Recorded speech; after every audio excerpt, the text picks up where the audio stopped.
Salam, mənim əziz, gözəl, bir-birindən yaraşıqlı şagirdlərim, izləyicilərim, hər birinizi xoş gördük kanalımda. Bugün bir çoxlarınıza yenə hər zamanki kimi salamlarımı göndərəcəm. Bəzilərinin adı çəkilməyə bilər, onu da yenə də vaxt darlığına keçək uşaqlar. İndi bu dəqiqə çəkirəm. Yəni videolarımız onsuz ki davamlı olacaq. Nə zaman istəsəniz videonu paylaşdıqca sizlərə də salamı, istəsəniz belə 10 dəfə olsun, 15 dəfə olsun, yenə də salamlarımı göndərəcəm və sevərək göndərəcəm. Bunu unutmayın. Deməli, kimə salamlar göndərirəm? Bu günləri rəng tonuna da o qədər çox fikir vermədim. Hamını eyni rəngdə qeyd eləmişəm, fərq eləməyibdir. Onsuz ki, özünüz yaraşıqlısınız. İnanıram ki, bir-birindən gözəl adlara sahib şagirdlərim elə özləri də bir-birindən yaraşıqlıdır. Bugün İnciyə salamımı göndərirəm. Bahara, Sara Sanders. Çox belə maraqlı ad və soyaddır. Bəlkə də sevdiyi hansısa müğənninin adıdır, yoxsa elə həqiqətən öz adı belədir. Elnarə Qarayevaya salamlarımı göndərirəm. Gözəlova Röya, bu xanımı da mən tez-tez eşidirəm burada. Yəni yazdıqlarını, mesajlarını, şərhlərini eşidirəm və çox daimi, yəni izləyicimizdir. Çox salamlarımı göndərirəm. Rüfət, Ceylan, Məmmədli İnci, Mayılova Səbinə, hamısına salamlarımı göndərirəm. İman İmamlı daha doğrusu çox maraqlı ad soyaddır. Salamlarımı göndərirəm.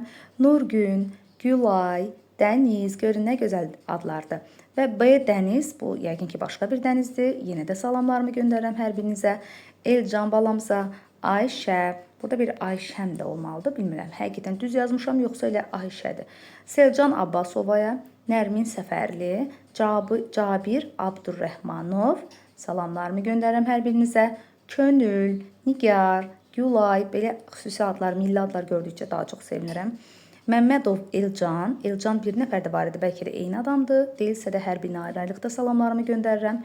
Binnur, Zəhra Abdullazadə, deyəsən iki dəfə çəkdim adını. Əsma Mürsəlova, Səmədli Vəkil, Zəhra Abdullazadə. Gör nə qədər çox istəyirəm ki, bu qızın adını görün neçə dəfə qeyd eləmişəm. Nərmin Səfərli, olur ki, bəzən mesajları oxuyuram, özümdə qeyd edirəm. Bir adamı 2 dəfədən qeyd edirəm. Ola bilər ki, yəni ona görə də belə yanlışlıq olsun. Yanlışlıq deyil əslində. Hər şey sevgi ilə irəli gəlir. Nərmin Səfərli, Gülər, Paşoyeva Zəhra, Nihat, Sibel, Aylin, hər birinizə salamlarımı göndərirəm. Bax, bu xanımı deyirdim, Ayşəm Qurbanlı, bilmirəm Ayşədir, yoxsa mən Ayşəm yazmışam, hər nədirsə bilmirəm. Hər birinizə yəni salam. Ayşə olaraq da, Ayşəm olaraq da salamlarımı göndərirəm qızım. Selcan, Aylin və Ceylan. Bax, bu qızlarıma salamlarımı göndərirəm. Hər biriniz var olun, yaxşı ki varsınız. Və kanalıma bəyənənlər, abunə olanlar xüsusilə təşəkkürlərimi bildirirəm hər birinizə. Gəlin, keçək dərsimizə, izahını verim. Daha sonra bir də bu arada bax bu smayları göstərməyi də unutmayın. Hər birinizə təşəkkürlərimi bildirirəm, sevgilərimi bildirirəm. Gəlin dərsimizə keçək.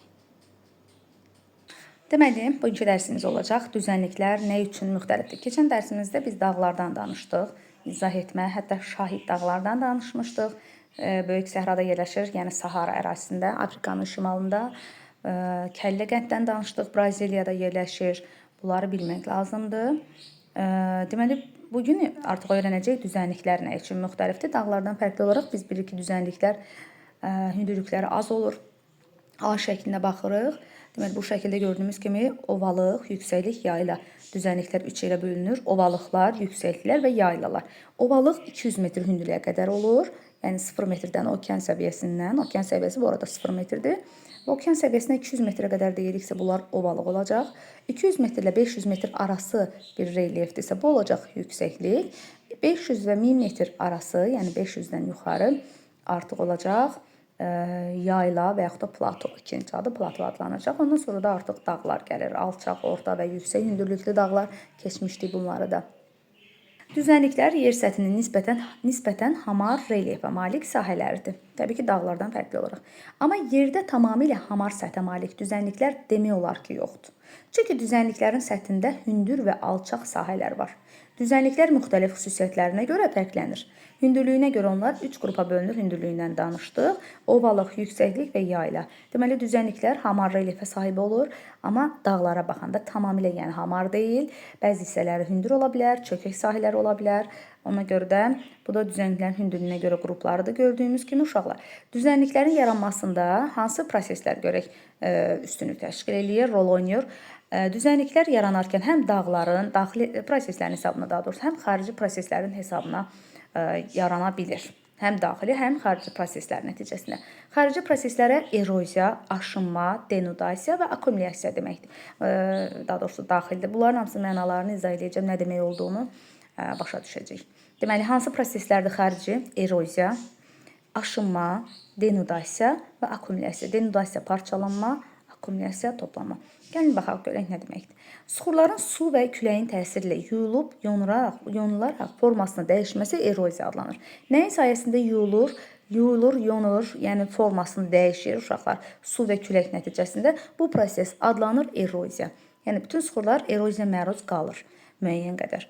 Aşınma prosesi temperaturun sutka ərzində kəskin dəyişməsi. Küləyin, suyun təsiri ilə suxurların xırdalanmasıdır. Deməli, aşınma prosesi sutka ərzində gündüz tutaq ki, suxurlar çox qızır, gecələr çox soyur. Necə ki, fiziki aşınma, kimyəvi aşınma, üzvə aşınma baş verə bilər. Fiziki aşınma dediyimiz temperaturun artıb azalması nəticəsində suxurların parçalanmasıdır. Bu da əsasən səhralar üçün xarakterikdir uşaqlar. Bu sutka ərzində baş verir.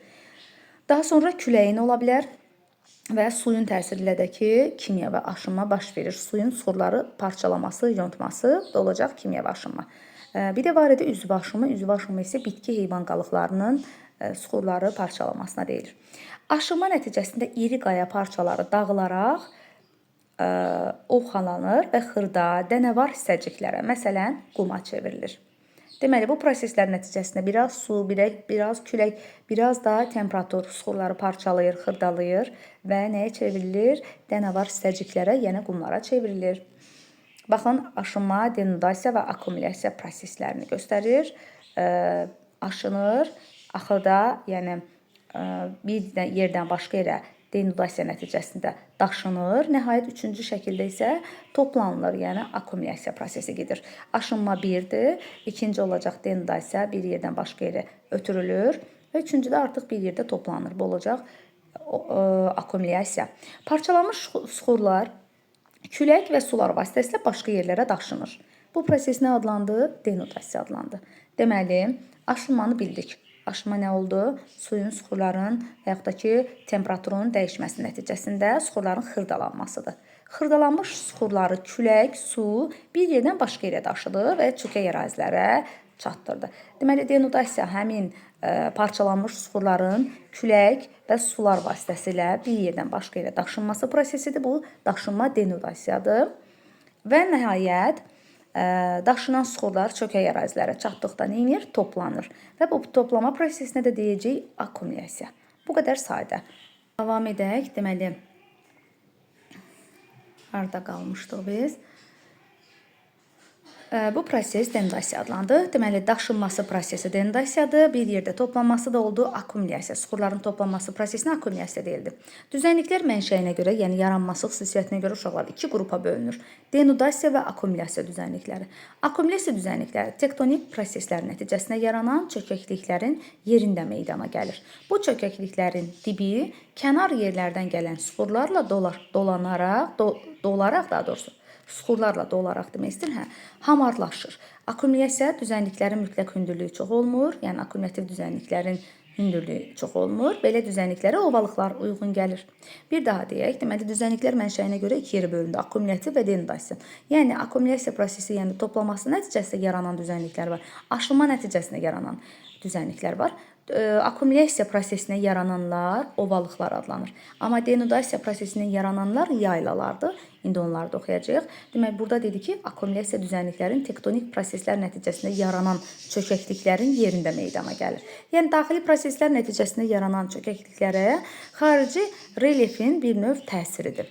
Suxurların doldurulması nəticəsində yaranan düzənliklər əmələ gəlir. Və akkumulyasiya nə oldu? Düzənliklərin mütləq hündürlüyü çox olmur. Belə düzənliklərə ovalıqlar deyilir. Çünki həmin ovalıqlar çökəkli ərazilərdə yaranır. Ona görə də hündürlüyü çox olmur uşaqlar. Denudasiya düzənlikləri dağların milyon il əvvəl aşınması və denudasiyası nəticəsində yaranmışdır. Yəni parçalanması nəticəsində, xırdalanması nəticəsində denudasiyanın aşınması nəticəsində, yəni denudasiyon düzənlikləri yaranmışdır. Bu düzənliklərin yerində əvvəllər dağ olduğu üçün onların hündürlüyü artıq çox olur uşaqlar. Denudasiya düzənliklərinə mütləq hündürlüyü nisbətən çox olan yaylalar və yüksəkliklər aiddir. Yaylanın ikinci adı nə oldu? Platolar oldu uşaqlar. Dərsimiz bu qədər asan, həqiqətən çox asandır. Şəkillərə də baxın, çünki birazdan bu izahları şəkillərə əsasən verəcəm. Burada ovalıq nədir, plato nədir və yaxud da ki, dünyanın fiziki xəritəsini istifadə edərək hansı düzənliklər var, hansıları tanıyırıq, hansıları yox, onları da sizlərə nümayiş etdirəcəm. Keçək izahımıza, tapşırıqların izahına. Çox düzənlikləri sizlərə göstərmək istəyirəm. Yəni ovalıq istər yaylı olsun, fərqi yoxdur. Bunları sizlərlə tanış eləmək istəyirəm biraz uşaqlar. Deməli, yenə qələmimdən istifadə edə bilmirəm. Buradan yenidən götürüm. Deməli, burada olacaq uşaqlar Mississippi ovalığı. Biraz yuxarına göstərdim. Deməli, bax, burada Mississippi ovalığıdır. Meksika sahili ovalıqdır. Burada Atlantik sahili ovalıq var. Burada mərkəz düzənlik var. Daha sonra buradakı böyük düzənlik yazılan yer isə yayladır. Baxın, bu böyük düzənliksə yayladır. Daha sonra mən sizə Cənubi Amerikada ovalıqları göstərəcəm. Baxaq diqqətlə. Cənubi Amerikada elə hər şey standartdır. Yəni 3 ovalıq, 3 dənə yayla göstərə bilərik. Baxaq görək hansılardır. Deməli, burada Amazon ovalığını görürük. Ən böyük ovalıqdır və burada görürsünüz La Plata ovalığıdır. Bu Orinoco ovalığıdır. Yaşıl rəngdə olanlar görürsünüz, rəngli olanlar, yaşıl olanlar ovalıqlardır, amma qəhvəyi rəngin çalarlarında olanlar yaylalardır. Daha tünd olanlar isə dağlardır. Burada görürsünüz Braziliya yaylasıdır. Belə eləyək. Və bura Braziliya yaylasıdır. Gördüyünüz kimi burada Giviana yaylası yerləşir. Aşağıda da Patagonya yaylası var. Bu hissəni də göstərə bilsəm, siz də keçərdik digər materiklərə. Bax, burada da Patagonya yaylası yerləşir. Daha sonra Afrikaya baxaq uşaqlar. Afrikada biz şahid dağlar keçmişdik, yadınızdadırsa. Bundan öncəki dərs bayaq da qeyd elədim. Hansı şahid dağlar var? Burada Axaqqar, Tibesti, Darfur. Yayla olaraq bura Efiopiya yaylasını görə bilirik. Və ovalıqlardan isə Kongo ovalığını bilsək, yəni kifayət eləyər. Burada hansı ovalıq olacaq? Kongo ovalığı da burada yerləşir. Rütubətli ovalıqdır. Daha sonra digər ovalıqlardan Avropada bir neçəsini göstərək. Bunlardan bir çoxunu bayaq ki mətndə var idi. Burada Türkiyədir. Türkiyədə Anadolu yaylası yerləşir. Yayladır.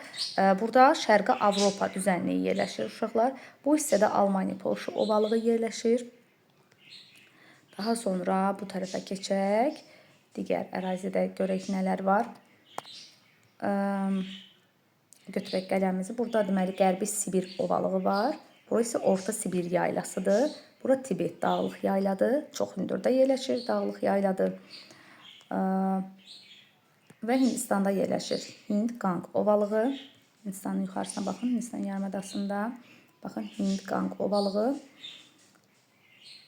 Bura böyük Çin düzənliyidir uşaqlar. Və yaylı olaraq burada Dekan yaylası var. Orada variantlarda, səhv eləmirəmsə, yəni kitabımızda olanlarda Orta Sibir idi, Qərbi Sibir idi. Onların yerlərini göstərdim. Tibet var. Bura İran ərazisidir və İran dağlıq yaylası da məhz burada yerləşir. Bax, burada İran yaylası yerləşir. Belə Avstraliyadakı bir qədim dağ var. Sadəcə bir də Nalarbor düzənliyi yerləşir. Sizin kitabda qeyd olunmasa da, yəni cənubunda yerləşir Nalarbor düzənliyi ovalığı. Belə, izahlara baxaq. A şəklinə və mətnə istinad edərək suallara cavablandırın. Dünyanın fiziki xəritəsini istifadə edərək düzənlikləri müəyyən edin. A şəklinə verilən təsnifata. Deməli, belə uyğunlaşdıracaq. Ovalıqlar deyəndə Qərbi Sibir, Turan, Böyük Çin. Turan ovalığı Xəzərin düz sağındadır uşaqlar. Böyük Çin düzənliyini göstərdim, Qərbi Sibir göstərdim. Turan ovalığı da orada Xəzərin sağında yerləşir. Hind-Qanq ovalığı göstərdim. Bunlar ovalıqlar. Mesopotamiya ovalığı, bir dənə bunu göstərmədim. İndiki İraq ərazisi Dəclə Fərat çaylarının yaratdığı düzənlikdir. Mississippi göstərdik. La Plata ovalığını dedik. Bir də Amazon ovalığı. Yüksəkliklər deyəndə Orta Rus yüksəkliyi Rusiyanın ərazisinə yerləşir. Yaylalardakı Orta Sibir, Dekan, Tibet, İran, Ərəbistan, Efiopiya, Axaqqar Tibesti, Anadolu, böyük düzənliklər və Braziliya yaylası. Bunlar isə yaylalardır uşaqlar. Korичневый, yəni qəhvəyi rəngdə olanlar isə yaylalardır. Onların da şəkildə, yəni xəritədə sizlər üçün göstərdim. Ovalıqların və platoların yaranmasına hansı ekzogen qüvvələr təsiri vardır? Ovalıqların yaranmasına əsasən daxili daimi axarlı sular, bunlar bayaqlar oxuduq. Yəni çaylar, küləyin akkumulyasiyası. Platoların yaranmasında isə temperatur fərqi, küləklərin denudasiyanın təsiri vardır. Yəni yaylalarda küləyin, suyun aşınması nəticəsində yaranan proseslər var. Uyğunluğu müəyyən edin. Denudasiya əsasən dağlıq ərazilərdə, akkumulyasiya əsasən düzənlik ərazilərdə intensiv gedir. Ona görə denudasiyaya dağlar deyəcəyik, akkumulyasiyaya düzənliklər. B şəklində rəqəmlərə əsasən təsvir edilmiş birinci aşınmadır, bayaq dedik, ikinci denudasiyadır, 3 də akkumulyasiyadır. Bayaq onsuz ki göstərdim bunu şəkildə. Şəkillərə əsasən uyğunluğu 1-ə CD, 2-yə A, B olacaq. Siz şəkilə baxın. Ona uyğun da qeydlərinizi götürün. Dünyanın fiziki xəritəsindən istifadə edək düzənliklər. Amazon, Qərbi Sibir, bax Amazon ovalıqdır, Qərbi Sibir ovalıqdır. Orta Sibir yayladır, Böyük Səhra yayladır. Çin düzənliyi, Böyük Çin düzənliyi ovalıqdır. Şərqi Avropa ovalıqdır. Braziliya yayladır, İran yayladır. Bunları göstərdim bayaqlar sizlərə. Belə bu qədər hər şey bundan ibarət idi. Dərsimiz çox maraqlıdır, asandır. İnanıram ki, hər birinizə izah edə bildim. Gələn dərsimizdə görüşmək ümidi ilə. Sağ olun.